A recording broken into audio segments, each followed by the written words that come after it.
తెలుగు శ్రోతలందరికీ నమస్కారం అండి. మన అలనాటి కథలు ఎవర్ గ్రీన్ స్టోరీస్ ఛానల్కి మీ అందరికీ స్వాగతం. రాధాకృష్ణ నవల వింటున్నామండి. రచన శ్రీమతి ఎద్దనపూడి సులోచనారాణి గారు. ఇక ఆలస్యం చేయకుండా మనం కథలోకి వెళ్ళిపోదాం. వీడియో చూసిన వెంటనే లైక్ చేసి షేర్ చేసి తప్పకుండా సబ్స్క్రైబ్ చేసుకోండి. మన ఛానల్ని బెల్ ఐకాన్ యాక్టివేట్ చేసుకోండి. కూతురు మనవరాలు దూరంగా వెళ్ళారని తెలియగానే గిరిగారు నాగరాజు వైపు తిరిగారు. నాగరాజు, పెద్ద మనిషి చాలా బాధలో ఉన్నాడోయ్, బొత్తిగా ఆరోగ్యం బాగాలేదు. మందు కావాలండి అన్నాడతను. ఆయన అవునన్నట్టు తలూపారు. నేనేం చేయనండి, నా దగ్గర డబ్బులు లేవు. అప్పడిగినా పుట్టదు, అది నా జాతకంలోనే ఉంది. ఏం చేయటం, మొన్న కృష్ణని అడిగినప్పటి నుంచి మా అమ్మాయి నన్ను ఒకటే చివాట్లు. ఆ మాటలు పడలేనోయ్. ఇంత బాధపడి ఆరోగ్యం దక్కించుకోకపోతే ఏమైంది చెప్పు, నాకు నిద్ర రావటం లేదోయ్. సరే చూస్తాలేండి అన్నాడు నాగరాజు. రాధ కృష్ణ నడుచుకుంటూ వస్తున్నారు. ఇద్దరి చేతుల నిండా ప్యాకెట్ల బొత్తులున్నాయి. షాపింగ్ పూర్తయింది. అబ్బా, తిరిగి తిరిగి కాళ్ళు నొప్పులు పుడుతున్నాయి బాబు, ఎక్కడైనా కాసేపు కూర్చుందాం అంది రాధ. ఇద్దరూ ఎదురుగా ఉన్న పార్కులోకి నడిచారు. అక్కడున్న సిమెంట్ బెంచ్ మీద కూర్చున్నారు. కృష్ణ, నీ మీద నాకు చాలా కోపంగా ఉంది అంది రాధ. అతను కంగారుగా చూశాడు. ఎందుకని అన్నాడు. నా నుంచి నువ్వు రహస్యాలు కూడా దాచుకుంటున్నావన్నమాట. నేనా? అతను తెల్లబోయాడు. లేకపోతే ఏమిటి చెప్పు, వరలక్ష్మమ్మ గారు అంత మంచి ఆవిడని కానీ, రజని అంత బాగుంటుందని కానీ నాకు మాట మాత్రం ఎప్పుడైనా చెప్పావా? రాధా, నా దగ్గర దాపరికం ఎందుకు? నువ్వు అలా చెబితే నేనేమైనా ఈర్ష్యపడతాననుకున్నావా? చిచి, ఏం మాటలు అవి రాధా? అందచందాల వివరణ ఏమిటో నాకు తెలియనే తెలియదు. రజనీని చూసినా మాట్లాడినా నాకు ఆ తర్వాత అదేది జ్ఞాపకమే ఉండదు. అంటే నేను కూడా అంతేనా? చిరుకోపంతో చూసింది. నువ్వా? నువ్వు జ్ఞాపకం ఉండటం అనే ప్రశ్నే ఉంది. నా మనసులో నువ్వు లేని క్షణం ఉంటేగా. చాలే, నిజం చెప్తున్నాను రాధా, నాకు చదువు, నువ్వు, ఈ రెండే సర్వస్వం. రాధ కావాలని కోపం తెచ్చుకుంది. ఇంకెప్పుడు ఇలాంటి మాటలు చెప్పకు. రేపు పెళ్ళైతే నీ భార్య ఈ మాటలు వింటే ఏం చేస్తుందో తెలుసా? అప్పడాల కర్ర తీసుకుంటుంది. రాధ కిలకిలా నవ్వింది. కృష్ణ ముఖం సీరియస్గా అయింది. అతను ఆ సంభాషణని రాధలా నవ్వులాటగా తీసేయలేదు. నా భార్య వినటం అనే ప్రసక్తి ఏముంది? నేను అసలు పెళ్లి చేసుకుంటేగా అన్నాడు. చేసుకోవు, చేసుకోక ఏం చేస్తావు? ఇలాగే ఉంటాను. ఇలాగే ఉంటే మీ అమ్మ నాన్న ఊరుకుంటారా? ఊరుకోక ఏం చేస్తారు? నాకు పెళ్లి చేసుకోవడమే ఇష్టం లేదంటాను. రాధ ముఖం క్షణంసేపు వెలవెలాపోయింది. పెళ్లి మీద నీకు అంత విరక్తి ఉందని నాకు తెలియనే తెలియదు సుమా. విరక్తి కాదు రాధా, నేను కోరుకున్న అమ్మాయి నా జీవితంలో భాగం పంచుకున్నప్పుడు ఇంకా నాకు పెళ్ళెందుకు? ఎవరో ఒకర్లే అని సరిపెట్టుకోవాల్సిన కర్మ నాకేం లేదు. ఆ అమ్మాయి అందుకున్నా అందుకోకపోయినా నా జీవితం ఆ అమ్మాయికే అంకితం. ఆ అమ్మాయి నన్ను అవునంటే నాకు స్వర్గమే ఎదురవుతుంది. తిరస్కరించినా నాకు బాధ లేదు. నేను ఆనందంగా గడపడానికి ఆ అమ్మాయి జ్ఞాపకాలే చాలు. నా వైద్య వృత్తి నాకు ఎలాగూ ఉంటుంది. ఇంతకీ ఎవరు అదృష్టవంతురాలు? తెలియనట్టే అడిగింది. కృష్ణ క్షణంసేపు తదేకంగా చూశాడు. ఆ అమ్మాయి ఎవరో నీకు తెలియకపోతే ఆ భగవంతుడు కూడా తెలుసుకోలేడు రాధా అన్నాడు. ఇది మరీ బాగుంది. నువ్వు మనసు విప్పి చెప్పకపోతే నాకెలా తెలుస్తుంది? నాకేమైనా దివ్య దృష్టి ఉందా? నా మనసు నా దగ్గర లేదు రాధా, అది నీ దగ్గరే ఉంది. దాన్ని నువ్వే అడుగు. నువ్వు చాలా మొండివాడివి. నీ చేత మాట చెప్పించడం చాలా కష్టం. నన్ను ఎందుకు ఇలా ఏడిపిస్తావు? నీ మనసు ఏమిటో నాకు చెప్పేసేయి. మొన్న పంచాక్షరం మేస్టారు వచ్చారు. మనం పండక్కి వెళ్ళినప్పుడు ఎవరో పెళ్లి చూపులకి వస్తారట. పెళ్లి చూపులా? ముక్కు మొహం తెలియని ఆ పరాయి వాళ్ల ముందు నన్ను సంతలో గుడ్డులా పరీక్ష చేయండి అంటూ నేను కూర్చుంటాననుకుంటున్నావా? కృష్ణ అప్రయత్నంగా రాధ చెయ్యి పట్టుకున్నాడు. అప్పటికే అతని చెయ్యి చిరు చెమటలతో తడిగా ఉంది. రాధా, మన స్నేహానికి, మన ఇష్టానికి ఏదైనా విలువ ఉందా లేదా? అది నువ్వే చెప్పాలి. ఇద్దరి మధ్య నిశ్శబ్దం ఏర్పడింది. అతను చాలా తగ్గు స్వరంతో అన్నాడు. రాధా, నిన్ను మరొకరి భార్యగా నేను ఊహించలేను. అది నేను కూడా భరించలేను. రాధ కూడా తగ్గు స్వరంతో అంది. రాధ చెంప కృష్ణ భుజం మీద ఆనించి, కృష్ణ, నాన్న కూడా నాకు ఉత్తరం రాశారు. అప్పటి నుంచి నా మనసు తుఫాన్లో చిక్కుకున్నట్టుగా ఉంది అంది. ఏం చేద్దామో చెప్పు అన్నాడతను. పెద్దవాళ్ళు ఆ ప్రయత్నాలు చేయకముందే మన నిర్ణయం చెప్పేద్దాం. వాళ్ళు ఒప్పుకుంటారంటావా? ఒప్పించడానికి ప్రయత్నిద్దాం. కాకుంటే రిజిస్టర్డ్ మ్యారేజ్ ఉండని ఉంది. రాధ భుజాల చుట్టూ అతని చెయ్యి పడింది. రాధ తలని మెడవంపు దగ్గరికి మరింత దగ్గరగా హత్తుకున్నాడు.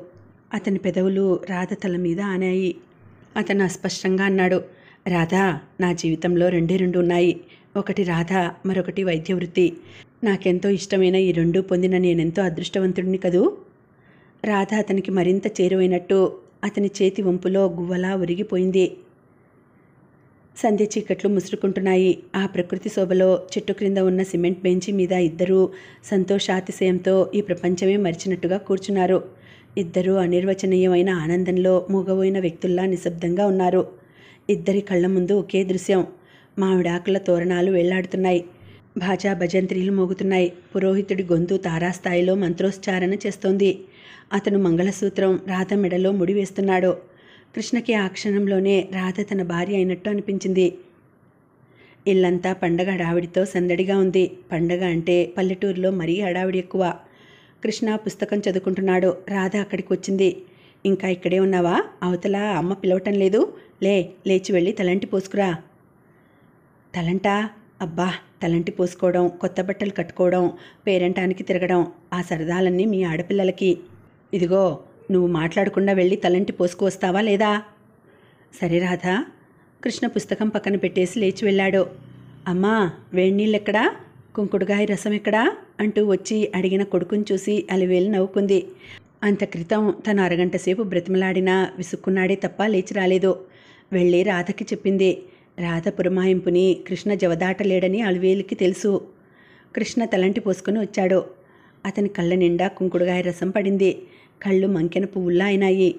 పెట్టెలో నుంచి కొత్త బట్టలు తీసి అతని కోసం పట్టుకు వచ్చిన రాధకి ఇది చూడగానే మనసు విలవిల్లాడింది. బాగా పడిందా అని అడిగింది. కొద్దిగా అక్కడున్న మంచం మీద కూర్చుంటూ అన్నాడతను. రాధ దగ్గరికి వచ్చింది. ఏది చూడని అంది. అతను తలెత్తాడు. కళ్ళు తెరిచి చూడబోయాడు. కానీ కళ్ళు మెరమెరలాడి నీళ్లు జలజలా రాలడంతో సాధ్యం కాలేదు. రాధ ఎడమ చేత్తో అతని తలపట్టి దగ్గరకు తీసుకుంది. కుడి చేత్తో పైట కొంగు ఉండ చుట్టి నోట్లో పెట్టుకుని వెచ్చటి ఆవిరి అతని కళ్ళ మీద అద్దింది. నా బ్యాగ్లో ఐ డ్రాప్స్ ఉన్నాయి, పట్టుకురా రాధా అన్నాడు. రాధ వెళ్ళి బ్యాగ్ తెరిచి ఐ డ్రాప్స్ తెచ్చింది. మంచం మీద అతని ప్రక్కనే కూర్చొని అతని తలని భుజం మీద వాల్చి కళ్ళల్లో డ్రాప్స్ వేసింది.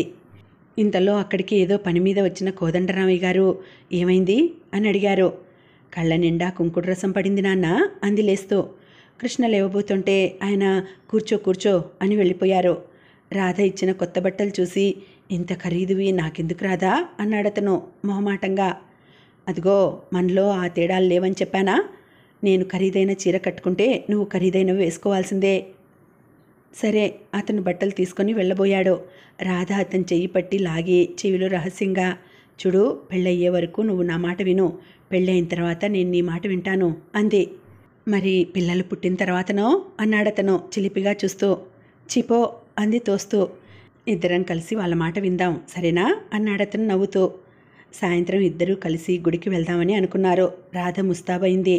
కృష్ణ కూడా తయారయ్యాడు. ఇంతలో కరణంగారి కూతురు రావటంతో రాధ కృష్ణని తన గదిలోకి భుజాలు పట్టి తోస్తూ, ఇప్పుడే వస్తాను, ఇంకెక్కడికి వెళ్ళకు, నా గదిలోనే కూర్చో అనేసి వెళ్ళిపోయింది.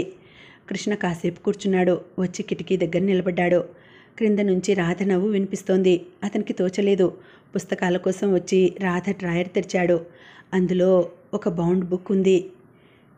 దానిమీద అందమైన రాధ చేతి అక్షరాలతో రాధా కృష్ణ అని ఉంది.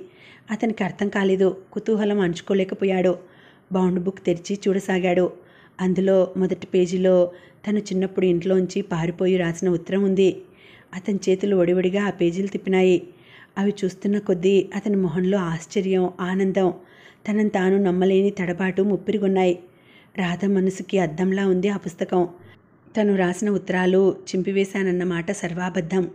ఒక్కటి కూడా పోకుండా అందులో పదిలపరిచి ఉంది. మెట్ల మీద చప్పుడు వినిపించింది. రాధ పరిగెత్తుకు వచ్చినట్టుగా లోపలికి వచ్చింది. సారీ, చాలా లేట్ అయింది. లోపలికి వచ్చిన రాధ మీట నొక్కినట్టు ఆగిపోయింది. కృష్ణ చేతిలో ఉన్న బౌండ్ బుక్ చూడగానే రాధ కళ్ళు పెద్దవేనాయి. కృష్ణ టేబుల్ దగ్గర నుంచి లేచాడు. అతను రాధనే చూస్తున్నాడు. రాధ తడబాటుగా చూసింది. అదేమిటి, నేను డ్రాయర్ తాళం వేలేదా? రాధ దగ్గరికి వచ్చింది. అతని చేతిలో బుక్ని లాగి డ్రాయర్లోకి తోసేసి మూసేసింది. రాధ భుజం మీద చెయ్యి వేశాడు. ఈ పుస్తకం చూస్తే చూశావు, దాన్ని గురించి నాకెప్పుడు చెప్పకు, నాకు సిగ్గేస్తుంది అంది. కృష్ణ తల ఊపాడు. నా దగ్గర నువ్వు రాసిన ఉత్తరాలున్నాయి, అవి కూడా ఇందులో పెట్టేస్తాను అన్నాడతను. పద గుడికి వెళదాం అంది. ఇద్దరూ బయటికి నడిచారు. కోదండరామయ్య గారు హాల్లో కూర్చుని ఉన్నాడు. ఇంతలో వరహాలరావు వచ్చాడు. రావయ్యా, రా రా అని ఆహ్వానించారు ఆయన. వరహాలరావు లోపలికి వచ్చి కుర్చీలో కూర్చున్నాడు. ఏమిటి విశేషాలు? ఈ మధ్య బొత్తిగా మన ఊళ్ళో ఉండటం మానేశావు. మకాం హైదరాబాద్ ఎత్తేస్తావని అందరూ అంటున్నారే. మీ చిట్ ఫండ్ కంపెనీ ఎలా నడుస్తుంది? పర్వాలేదు. ఏది, మీ బోటి వాళ్ళు ఎంత చెప్పినా మా గ్రూప్లో చేరరయ్యే, ఎలా పైకి వస్తాం? పంటలు బాగా లేక డబ్బుకి కటకటలాడుతుంటే ఆ వాయిదాలు ఎక్కడ కట్టాలయ్యా? నీకు అవసరానికి వస్తుందని చెప్పానా? ఆ గొడవ ఏమిటో నాకు అసలు అర్థమే కాదు. ఈ ఏడు అమ్మాయి పెళ్లి చేయాలని అనుకుంటున్నాను. రాధ ఎక్కడా? లేదు, గుడికి వెళ్ళింది. ఆ కృష్ణ ఎక్కడా? తెలియదు, అలా బయటికి వెళ్ళాడనుకుంటా. మీరు ఏమీ అనుకోనంటే ఒక చిన్న మాట చెబుతాను. ఏమిటయ్యా అది? మీకు చెప్పాలని తహతహలాడుతున్న మాట. నాకెందుకులే అని ఊరుకుందామా అంటే మనసు ఒప్పుకోవడం లేదు.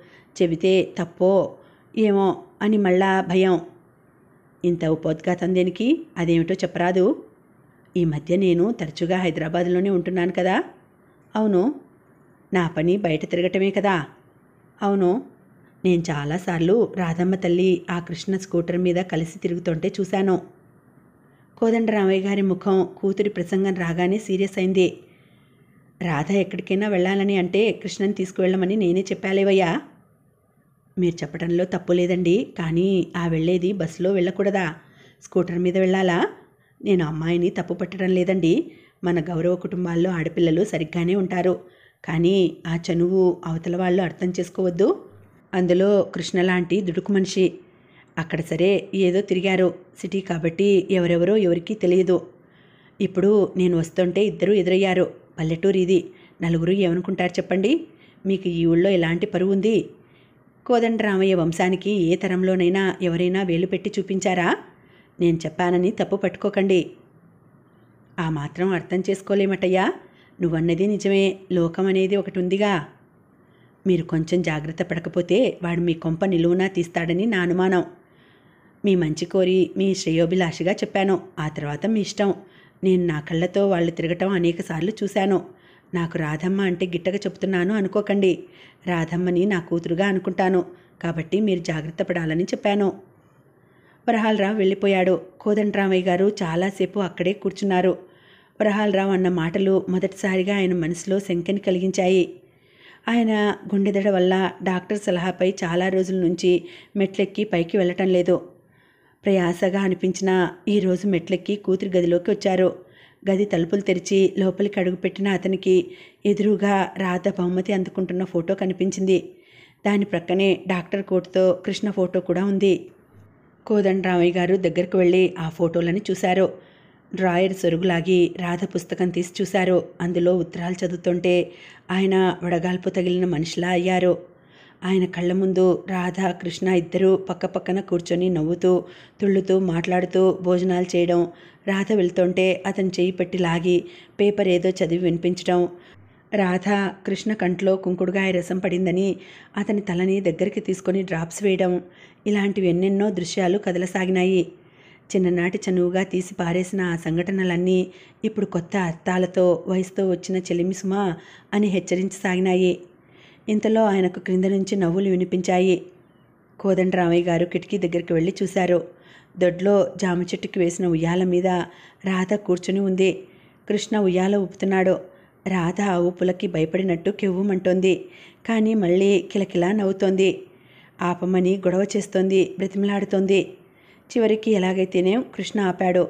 ఉయ్యాల ఊపు కాస్త తగ్గింది. మెల్లగా ఊగుతున్న ఉయ్యాల మీద నుంచి కృష్ణ రాధ చేతులు పట్టి లాగి దించాడు. పడిపోయానని కెవ్వుమన్న రాధని అతని చేతుల మధ్య బంధించాడు. రాధ అతని కౌగిలిలో గువ్వపిట్టలా ఒదిగిపోయింది. కోదండరామయ్య గారికి కూతురి ముఖంలో పరవశత్వం చూడగానే ఆ చనువు సాన్నిహిత్యం అర్థమైపోయినాయి. వరహాలరావు చెప్పిన మాటల్లో అతిశయోక్తి కానీ అబద్ధం కానీ లేదని రుజువైపోయింది.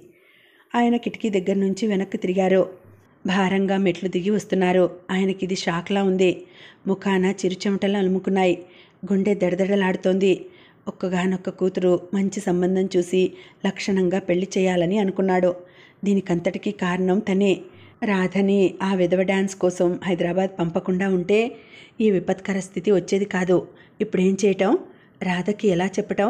వయసులో ఉన్నవారికి ఒకసారి ఒకరి పట్ల ఆకర్షణ కలిగితే అది తెంచటం అంత సులువా? అందులో కృష్ణ దుడుకు స్వభావం ఆయన ఎరుగనిది కాదు. ఇదంతా చివరికి నలుగురిలో వెల్లడయ్యి అల్లరిపాలైతే? మెట్లు దిగి వస్తున్న ఆయన్ని మొట్టమొదటగా అప్పుడే పేరంట నుంచి తిరిగి వస్తున్న శాంతమ్మ గారు అలివేలు చూశారు. అయ్యయ్యో, ఏమిటండి? ఆవిడ పరిగెత్తుకు వచ్చింది. శాంత, ఆయన ఆయాసపడసాగారు. ఏమిటండి అంది గాబరాగా. గుండెల్లో నొప్పిగా ఉంది అస్పష్టంగా అన్నారు. ఏమండి? శాంతమ్మ గారు ఏడ్చేసింది. రాధ, కృష్ణ ఇద్దరూ పరిగెత్తుకు వచ్చారు. అప్పటికే ఆయన భార్య చేతుల్లో స్పృహ తప్పిపడిపోయారు. ఇదేమిటి? నాన్నకి ఏమైంది? రాధ గాబరాగా అంది. ఉండు రాధ, మొదట ఆయన్ని మంచం మీద పడుకోబెట్టని అన్నాడు కృష్ణ. అలివేలు మంచం వేసింది. రాధ, కృష్ణ ఆయన్ని అలివేలు శాంతమ్మ సాయంతో తీసుకువచ్చి మంచం మీద పడుకోబెట్టారు. కృష్ణ ఆయన గుండెల మీద పిడికిలతో కొట్టాడు. ఆయన నోరు తెరిచి తన నోటితో గట్టిగా గాలి ఊదాడు. కొంతసేపటికి ఆయన గుండె నొప్పి తగ్గింది. కృష్ణ, నాన్నకేమైంది అంది రాధ. మైల్డ్గా హార్ట్అటాక్ వచ్చింది రాధ, భయపడాల్సిందేమీ లేదు అన్నాడు. సమయానికి కృష్ణ దగ్గర ఉండి కావలసిన వైద్యం చేయటంతో కోదండరామయ్య గారి ప్రాణం దక్కింది. ఈ వార్త ఊరంతా తెలిసిపోయింది. కోదండరామయ్య గారిని చూడటానికి వచ్చిన అందరూ కృష్ణని ప్రశంసించారు. కరణం గారు ఖచ్చితంగా చెప్పారు, ఇదిగో కృష్ణ, నువ్వు మెడిసిన్ చదవటం పూర్తి అవగానే ఇంకే ఊరు డాక్టర్గా వెళ్ళటానికి వీల్లేదు, మన ఊరు రావాల్సిందే అన్నాడు. అలాగేనండి అన్నాడతను. తండ్రి మంచం దగ్గర నిలబడి ఈ ప్రశంసలు వింటున్న రాధ మనసు ఎంతో సంబరపడింది. కృష్ణ ఒంటరిగా ఉన్న సమయం చూసి, డాక్టర్ గారు కాకుండానే ఇన్ని మెప్పులు సంపాదిస్తున్నావు, డాక్టర్ అయితే ఈ ఊరి వాళ్ళు నిన్ను ఇంకా ఎంత అందలం ఎక్కిస్తారో అంది. నాకు అందలం అవసరం లేదు, నా రాధ కళ్ళల్లో ఆనందం చాలు అన్నాడతను.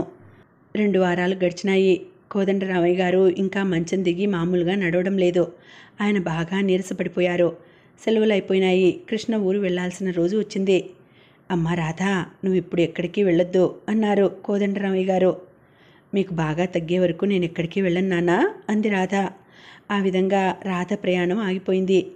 కృష్ణ ఊరు బయలుదేరాడు. ఊరు బయలుదేరే ముందు కృష్ణ మందులన్నీ రాధకి చూపించి ఏ ఏ వేళలో కోదండరామయ్య గారికి ఎలా ఇవ్వాలో చెప్పాడు. రాధ తల ఊపింది. నేను ఇప్పుడు నీ అసిస్టెంట్ అన్నమాట. హాయిగా నేను కూడా ఏ నర్సునో అయితే ఎప్పుడూ ఇలా నీకు అసిస్టెంట్గా ఉండవచ్చు కదా అంది. చిచి, నువ్వు నర్స్ అవ్వటం ఏమిటి? అంత కర్మ నీకేం పట్టింది అన్నాడతను. ఏం, నర్స్ అయితే తప్ప? అసలు నన్ను అడిగితే డాక్టర్ కంటే నర్సే గొప్ప. అది కాదు రాధా, నర్సు వృత్తికి నా అనేవాళ్ళు లేని వాళ్ళు ఎక్కువగా వస్తారు. అందరూ ఉన్న నీకు అదేం కర్మ అన్నాను. అలాగా అంది. రాధ తనే స్వయంగా అతని పెట్టి సర్దింది. కొంత డబ్బు అతని పర్సులో పెట్టి చేతికి అందిస్తూ, ఇది అయిపోగానే ఉత్తరం రాయి, దీనికి ఇబ్బంది పడొద్దు అంది. చిత్తం, దేవిగారి ఆజ్ఞ అన్నాడతను. పరీక్షలు దగ్గరకొచ్చాయి, బాగా చదువుకో, కానీ రాత్రిళ్ళు ఎక్కువసేపు మేల్కోకు. ఇది ఎలా సాధ్యం? బాగా చదవాలంటావు, మళ్ళీ ఎక్కువసేపు మేల్కోవద్దంటావు. ఎందుకు సాధ్యం కాదు? మొద్దబ్బాయిలైతే అహర్నిశలు పుస్తకాలతో తలదూర్చి కూర్చుంటారు. తెలివిగల వాళ్ళు ఒక్కసారి చదివితే చాలు. నేను కూడా మొద్దబ్బాయినిగా. చదువు విషయంలో కాదులే, ఇప్పుడు నీకు జ్ఞాపక శక్తి ఎక్కువైంది, బాగా చదవకపోతేనా? సరే అన్నాడతను. రాధా, సెలవులకి వచ్చేటప్పుడు నీకేం తీసుకురాను? ఏం తీసుకొస్తావు చెప్పు. అతను ఆలోచనలో పడ్డాడు. రాధ నవ్వింది. నీ ఆలోచనలు తెగేసరికి పరీక్షలు అయిపోయేట్టున్నాయి. రాధ పెట్టె తాళం వేసి తాళం చెవి అతని జేబులో వేసింది. అతను రాధ చెయ్యి పట్టుకున్నాడు. రాధా, ఏమిటి? నువ్వు నా వెంట రావటం లేదు. నేను ఒక్కడనే వెళ్తుంటే నాకు ఎలాగో ఉంది. ఎలా ఉందబ్బా? రాధ ఆశ్చర్యం అభినయించింది. ఏమిటో, నాలో సగభాగం ఇక్కడే వదిలేసినట్టుగా, నా మనసులో లేనట్టుగా. ఇంకా చెప్పాలంటే, చుక్కాని లేని పడవలా, స్టీరింగ్ లేని కార్లా, మొదలు లేని చెట్టులా, అడ్రస్ లేని ఉత్తరంలా. రాధ విరగబడి నవ్వింది. కృష్ణ చిరుకోపంగా చూశాడు. నీకు నవ్వులాటలా ఉంది కదూ? నువ్వేగా ప్రతిదీ నవ్వుగా మార్చేసి జీవితం హాయిగా గడపాలని చెప్పావు. అబ్బాయ్, బండి సిద్ధంగా ఉందిరా, రంగయ్య కేక పెట్టాడు. వస్తున్నా నాన్న. కృష్ణ పెట్టె తీసుకువెళ్ళబోయి ఆగాడు. మళ్ళీ రాధ వైపు తిరిగాడు. నేను ఉత్తరాలు రాస్తాను, నువ్వు వెంటనే జవాబు రాయి. రాయను. రాయకపోతే చూడు. బెదిరింపుగా చూశాడు. ఏం చేస్తావేమిటి? జన్మలో ఇక నా ముఖం నీకు కనిపించనియను. రాధ మళ్ళీ నవ్వింది. పోనీలే, నేను నా ముఖం నీకు కనిపించనిస్తానులే. పద పద, మీ నాన్న మళ్ళీ కేక పెడతాడు. మా అమ్మ మీ రాజకార్యం ఇంకా కాలేదా అంటుంది. కృష్ణతో పాటు రాధ కూడా మెట్లు దిగి వచ్చింది. వస్తాను, కృష్ణ అందరికీ చెప్పి బండెక్కాడు. ఆ బండి పూర్తిగా వీధి దాటి మలుపు తిరిగి వెళ్ళిపోయే వరకు రాధ గుమ్మంలోనే నిలబడింది. రాధ గదిలోకి తిరిగి వస్తూ, పిచ్చబ్బాయ్ వెళ్ళలేక వెళ్ళాడు అనుకుంది.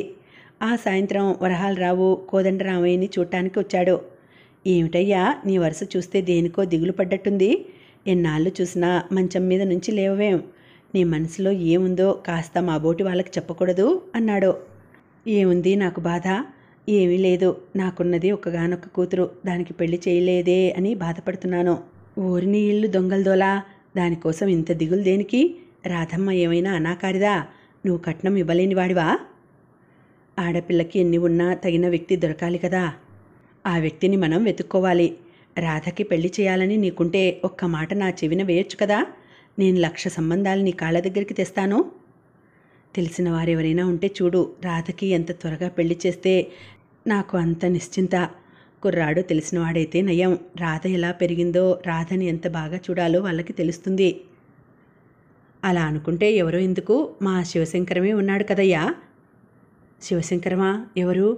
నా బావమరిది, నా భార్య. నీకు తెలుసు కదా, మా అత్తగారిని నా పెళ్లిలో చూసి ఉంటావు. చాలా ఏళ్ళయింది, మనిషి బాగా గుర్తులేదు. నీ పెళ్ళి ఘనంగానే చేశారు. నేను చెప్పకూడదు కానీ ఆ కుటుంబమే చాలా ఘనమైంది. మా మామగారు తహసీల్దార్ చేసి జనాన్ని గడగడలాడించిన వ్యక్తి.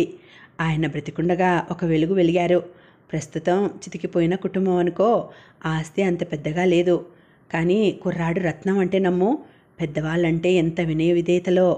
మా అత్తగారి పెంపకం అలాంటిది. కుర్రాడు నా భార్యలాగానే ఎర్రగా ఉంటాడు. చదువు పెరగటం అంతా హైదరాబాద్లోనే. BA పాస్ అయ్యాడు. ఏదైనా వ్యాపారం చేయాలని ఉంది. దాంతో బంగారం లాంటి ఉద్యోగాలు వచ్చినా వెళ్ళలేదు. ఆ వివరాలన్నీ కోదండరామయ్య గారికి బాగానే నచ్చినాయి. అయితే వాళ్ళని వచ్చి పిల్లని చూడమని ఉత్తరం రాయి అన్నారు. తనకి పెళ్లి చూపులు అనగానే రాధ కంగారు పడింది. ఇప్పుడు నాకు పెళ్ళేమిటమ్మా? తల్లి దగ్గర హఠం చేసింది. మీ నాన్నకి ఒంట్లో బాగోలేదు కదమ్మా, నీకు పెళ్లి చేసేస్తే ఆయనకి నిశ్చింతగా ఉంటుంది. అమ్మా, కానీ రాధ తడబడింది. పిల్లాడు నీకు నచ్చితేనే ఈ పెళ్ళి ఖాయమవుతుంది. నువ్వేం భయపడకు. అమ్మా, రాధకి ఏం చెప్పాలో తెలియలేదు. ఏమిటా నీళ్లు నమ్మలటం? చెప్పదలుచుకున్నదేదో చెప్పేరాదు. అమ్మా, నేను కృష్ణ పెళ్లి చేసుకుందామని అనుకున్నాం. ఏమిటి? శాంతమ్మ నిశ్చేష్టురాలైంది. నాన్నకి నువ్వు చెప్పమ్మా, నాకు పెళ్లి చేయాలని నాన్న అనుకుంటే కృష్ణకి ఉత్తరం రాయమను. అంతేగాని ఇంకెవరితోనో నాకు పెళ్లి చూపులు పెట్టకండి. నేను ముందే చెప్తున్నాను, నేను వాళ్ళ ఎదురుగా రాను. రాధ గబాల్న అక్కడి నుంచి వెళ్ళిపోయింది. శాంతమ్మ అలివేలు ముఖాలు చూసుకున్నారు. దీనికేమైనా పిచ్చి పట్టిందా అంది శాంతమ్మ. ఏమిటో ఈ గొడవ, నాకు అసలేం తెలియటం లేదు అంది అలివేలు. ఈ విషయం కోదండరామయ్య గారి వరకు వెళ్ళింది. ఆయన ఆయాసపడుతూ మంచం మీద లేచి కూర్చున్నారు. అలివేలు, రంగయ్య అని కేకలు పెట్టారు. అప్పటికే అలివేలు రంగయ్యకి ఇదంతా చెప్తోంది. ఎట్టెట్టా అంటూ రంగయ్య ఆశ్చర్యపోయాడు. కోదండరామయ్య గారు పిలవగానే ఇద్దరూ పరిగెత్తుకొచ్చారు. ఆయన ముఖం జేవురించి ఉంది. కళ్ళల్లో ఎర్రజీరలు తొంగి చూస్తున్నాయి. రంగయ్య, రాధ మాటలు విన్నావా? ఇదేనా మీరు చేసే పని? కృష్ణని మా కన్న బిడ్డలా మేము ఆదరించినందుకు శిక్షగా చివరికి నా కొంపకి మీరు ఇలా ఎసరు పెట్టారన్నమాట. అయ్యగారు, రంగయ్య ఏదో చెప్పబోయాడు. అసలు బుద్ధి తక్కువతనం అంతా నాది. కుక్కని తీసుకువెళ్ళి అందలంలో పెడితే కుచ్చులు కొరకకుండా ఊరుకుంటుందా? ఎక్కడుంచాల్సిన వాళ్ళని అక్కడ ఉంచకపోతే ఇలాంటి అరిష్టాలే వస్తాయి. అలివేలు, నువ్వు చెప్పు. రాధని కృష్ణకి చేస్తే మీ జీవితాలు బాగుంటాయేమో కానీ నేను ఈ ఊర్లో తలెత్తుకు తిరగగలనా? ఈ ఊర్లో నేను ఎలాంటి బ్రతుకు బ్రతికానో మీకు తెలియదా? నా కంఠంలో ప్రాణం ఉండగా ఇది జరగదు. ఆయన అరుస్తుంటే శాంతమ్మ వచ్చి ఆయన్ని పట్టుకుని, మీరు హైరాణ పడకండి అంది. ఆయన భార్య వైపు చూసి కళ్ళెర్ర చేస్తూ, అసలు దీనికంతటికీ కారణం నువ్వు. అది పెళ్లి చేసుకుంటానని అందంటే వ్యవహారం చాలా వరకు వచ్చిందన్నమాట. ఇలాంటివి మగవాళ్ల కంటే ఆడవాళ్లు త్వరగా కనిపెడతారు. నువ్వా ముద్దువి, కళ్ళున్న గుడ్డిదానివి. వాళ్ళిద్దరికీ పెళ్లి చేసి మనిద్దరం ఇంత విషం పుచ్చుకుందాం పదా. నేను ఇలాగని కలలో కూడా అనుకోలేదండి. ఆవిడ ఏడవసాగింది. రంగయ్య కల్పించుకున్నాడు. అయ్యగారు, మీరు ఆవేశపడకండి. అమ్మాయి గారు తెలుసో తెలియకో ఒక మాట అంటే మనం మందలించాలి కానీ అదే నిశ్చయం అనుకోకూడదు. నాకిప్పుడే తెలిసింది అంటూ రంగయ్య కోదండరామయ్య గారి దగ్గరగా వచ్చాడు. ఆయన 2 చేతులు పట్టుకొని అన్నాడు, అయ్యగారు, నేను 10 సంవత్సరాల పిల్లాడప్పుడు మీ చేతి క్రిందికి వచ్చాను. నా పెళ్ళి మీరే చేశారు. నా కష్టం సుఖం మీరే చూశారు. ఇవన్నీ నేను మర్చిపోతానా? 25 ఏళ్ల నుంచి మీరు నన్ను చూస్తున్నారు. నేను ఎలాంటి వాడినో మీకు తెలియదా? వాళ్ళన్నంత మాత్రాన ఈ పెళ్ళి అవుతుందా? నేను చెబుతున్నాను అయ్యగారు, నా కంఠంలో ప్రాణం ఉండగా మళ్ళీ ఈ మాట మీ చెవిన పడినీయను. వాడు చిన్నప్పటి నుంచి ఆకతాయే. వాడి స్వభావం మీకు తెలియదా? ఇప్పుడు కూడా అలాగే దురుసు పని చేశాడు. ఇప్పటికీ మించిపోయిందేం లేదు. ముందుగానే మన చెవిన పడింది. ఇక్కడికి మనం చాలా అదృష్టవంతులం. మీరు బాధపడకండి. రాధమ్మకి నేను చెప్తాను అన్నాడు. అంతే అయ్యగారు, అంతే అంది అలివేలు కూడా. కోదండరామయ్య గారికి వాళ్ళ మాటలు కాస్త శాంతిని కలుగజేశాయి. భార్యతో అన్నాడు, శుక్రవారం పెళ్లివారొస్తారు. రాధని చూస్తారు. ఈ మాట నేను చెప్పానని, ఇంకేం మాట్లాడవద్దన్నానని రాధకి చెప్పు నువ్వు. అలాగే చెప్తానండి. మీరు విశ్రాంతి తీసుకోండి అంది శాంతమ్మ. నాకొక్కటే విశ్రాంతి. రాధ పెళ్ళి సలక్షణంగా యోగ్యుడైన కుర్రాడితో చేసి దాన్ని అత్తవారింటికి పంపే వరకు నాకు శాంతి లేదు అన్నారాయన పడుకుంటూ. రంగయ్య మనసంతా చెయ్యరాని తప్పు చేసినట్టుగా, తనకి తానే దోషిలా తల ఎత్తలేనట్టుగా అయింది. రంగయ్య చాలా పౌరుషవంతుడు. ఈ 25 సంవత్సరాల్లో అయ్యగారి చేత ఎప్పుడూ మన్ననలే తప్ప ఒక్క విదిలింపు కూడా తిని ఎరగడు. ఎవరెంత చనువిచ్చినా తన స్థితి తాను తెలుసుకుని తన గౌరవం తాను దక్కించుకునే స్వభావం అతనిది. అయ్యగారు కోపంగా అన్న మాటలు అతని మనసుని శూలాల్లా పొడుస్తున్నాయి. ఆ క్షణంలో కృష్ణ ఎదురుగా ఉంటే చేతులతో పీక పిసికి ఉండేవాడే. భార్యని పిలిచి చెప్పేశాడు, నువ్వు అమ్మాయి గారికి ఇదేం కుదరదని చెప్పేయి. రాధమ్మ వాడే కావాలని పట్టుబడితే నేను పట్నం వెళ్ళి వాడిని చంపి పాతిపెట్టి వస్తాను. అంతేగాని ఈ పెళ్ళి కుదరదు. ఈ మాటలు రాధ చెవిన పడుతూనే ఉన్నాయి. మీ నాన్నని నువ్వే నీ చేతులతో చంపదలుచుకున్నావుటే రాధా? ఈ మాటలు వినగానే ఆయన ఎంత ఆవేశపడిపోయారో తెలుసా అంది శాంతమ్మ. రాధ తండ్రికి రంగయ్యకి జరిగిన సంభాషణ వింది. అలివేలు కల్పించుకుంది. అమ్మాయి గారు, అసలు ఈ పాడు మాట మీ మనసులోకి ఎలా వచ్చిందండి? మీరెక్కడా, ఆ విధవ ఎక్కడా? ఈ పాడు బుద్ధి వాడే మీకు నేర్పి ఉంటాడు. ఇది తప్పు అమ్మాయి గారు. ఈ పెళ్లి జరిగితే లోకం మమ్మల్ని ఏమంటుందో తెలుసా? డబ్బు కోసం ఆశపడి ఇంత పని చేశాడు, పని మనుషుల్లా ఇంట్లో చేరి ఆ కొంపకే ఎసరు పెట్టారు అని మా మొహాన ఉమ్మేస్తారండి. ఆ మాట వినే కంటే ఇంత విషం పుచ్చుకొని చావటం నయ్యం. వాడు నా మాట ఎట్లాగో వినడు. మీరైనా మా గురించి ఆలోచించండి. ఇన్ని సంవత్సరాలు అయ్యగారిని నమ్ముకొని బతికాం. ఇప్పుడు మాకు ఈ అపవాద. మీ కాళ్ళు పట్టుకుంటానమ్మా అంటూ అలివేలు ఏడుస్తూ రాధ పాదాలు పట్టుకోబోయింది. రాధ కాళ్ళు దూరంగా జరుపుకుంది. అయినా నీకిదేం వెర్రే? ఏదో కాస్త చనువుగా తిరగనిస్తే ఇక ఒంటి మీద తెలివి ఉండద్దు. అటు 6-7 తరాలు, ఇటు 7 తరాలు ఎక్కడ చూసినా ఇలాంటి పాడు పని ఎవ్వరూ చేయలేదు. నాన్న పరువు, మన వంశం గురించి ఆలోచించావా అంది. రాధ చెవులు చిల్లులు పడినట్టయిపోయింది. అలివేలు రంగయ్య చెప్పమన్న మాటలు చెప్పింది. మీకు ఆయన సంగతి తెలుసుగా. ఆయనకి మాట వస్తే మహా చెడ్డ పట్టుదల. అనంత పని చేస్తాడు కూడా అంది. రాధ వచ్చి మంచం మీద పడుకుంది. ఇది ఊహించని గాలి దుమారం. వీళ్ళంతా కలిసి ఒక్కసారిగా కృష్ణని ఇలా వేరు చేస్తారేమిటి? ఇదేమిటి? రాధ దిండులో తలదూర్చుకొని ఏడవసాగింది. వీళ్ళని ఎలా ఎదుర్కొనటం? తన వల్ల, కృష్ణ వల్ల అవుతుందా? రాధకి భయం వేయసాగింది. నా మాట విను తల్లి. నాన్నగారిని ఈ సమయంలో బాధ పెట్టకు. అసలే ఆయన ఆరోగ్యం అందంత మాత్రంగా ఉంది. నువ్వు ఆయన మాట కాదంటే ఆయనకి మనకు దక్కడు. శాంతమ్మ కూతురి గడ్డం పట్టుకుని బ్రతిమలాడింది. రాధ తల్లి చేతిని తోసేసి మోకాళ్ళ మీద తలదించుకుంది. 4 రోజుల నుంచి ఆ ఇంట్లో ఇదే గొడవ. రాధకి తల దిమ్మెక్కిపోతోంది. ఈ పూట రాధని చూడటానికి పెళ్లివారు వస్తున్నారు. వాళ్ళు ఊరి నుంచి వచ్చారు. సరిగ్గా 5 గంటలకి రాధని చూడటానికి తీసుకువస్తానని వరహాలరావు చెప్పి వెళ్ళాడు. రాధకి ఆ 4 రోజుల నుంచి మనసంతా తుఫాన్లా ఉంది. ఆలోచనల గాలులు ఎడాపెడా బలంగా వీస్తూ రాధ నమ్మకాల్ని, ఆశల్ని, కలల్ని సమూలంగా వేళ్లతో పెరిగినట్టుగా కూల్చివేస్తున్నాయి. రాధ మనసు పరిపరి విధాల పోతోంది. కృష్ణకి వెంటనే ఇదంతా ఉత్తరం రాద్దామని కూర్చుంది. మళ్ళీ దాని ఫలితం ఎలా ఉంటుందా అని ఆలోచించింది. కృష్ణ వెంటనే వస్తాడు. అతనికి, తన తల్లిదండ్రులకి, రంగయ్యకి జరగబోయే ఘర్షణ రాధ కళ్ళ ముందు మెదిలింది. ఈ విషయంలో కృష్ణ ఎవరి మాట వినడు, ఎవరిని లక్ష్య పెట్టడు. ఇద్దరూ వెళ్ళిపోయి రిజిస్టర్ మ్యారేజ్ చేసుకుంటారు. కానీ దాని ఫలితం అందరికీ దూరం అవడం. కృష్ణ తను పెళ్లి చేసుకునేది అందరినీ దూరం చేసుకోవటానికా? అయిన వాళ్ళందరి చేత చీ అనిపించుకొని వెలివేసినట్టుగా బ్రతకటమా? దానికి కూడా తను సిద్ధంగానే ఉంది.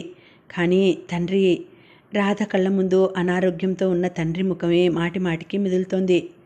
తనలో పిరికితనం ఏమీ లేదు, లోకం అంతటినీ ఎదిరించగలదు. కానీ తండ్రి ఆయన్ని బాధ పెట్టలేదు. రాధకి చిన్నప్పటి నుంచి తండ్రి తనని ఎంత గారాబం చేసేవాడో, తనని ప్రాణప్రదంగా ఎలా చూసేవాడో గుర్తుకొచ్చింది. అలాంటి తండ్రిని తన స్వసుఖం ఎంత గొప్పదైనా సరే బాధ పెట్టలేదు. ఒక ప్రక్క కృష్ణ, మరో పక్క తండ్రి. రాధ మనసు క్రమంగా తండ్రి వైపే మొగ్గటం ప్రారంభించింది.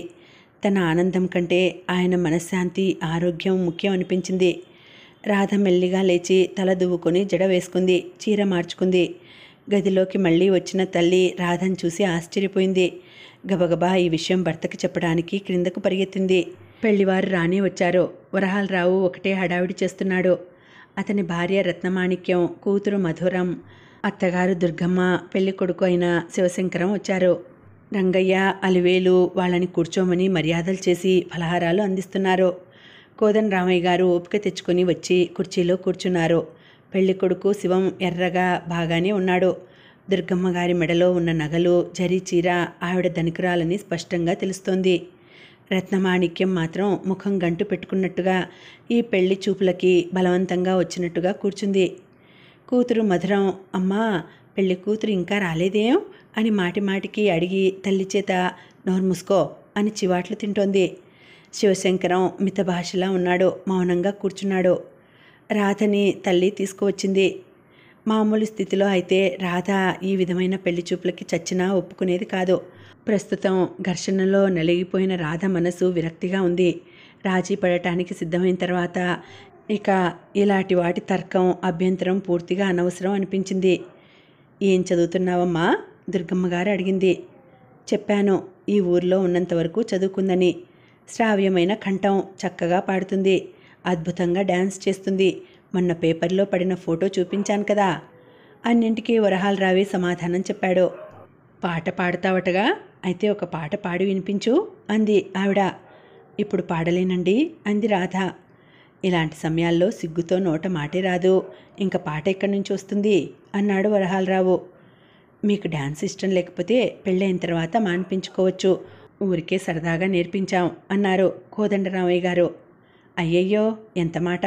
ఈ రోజుల్లో అలాంటి విద్యలు ఉంటే ఎంత గొప్ప! ఫలానా వారి కోడలు ఎంత బాగా డ్యాన్స్ చేస్తుంది అని నలుగురు మెచ్చుకుంటే ఆ ఘనత మాకేగా. మాకలాంటి చాదస్త భావాలు ఏవీ లేవులేండి. మా శివం కూడా చాలా మంచివాడు. ఇలాంటివి ఉత్సాహపరిచే మనిషే గాని నిరుత్సాహపరచడు.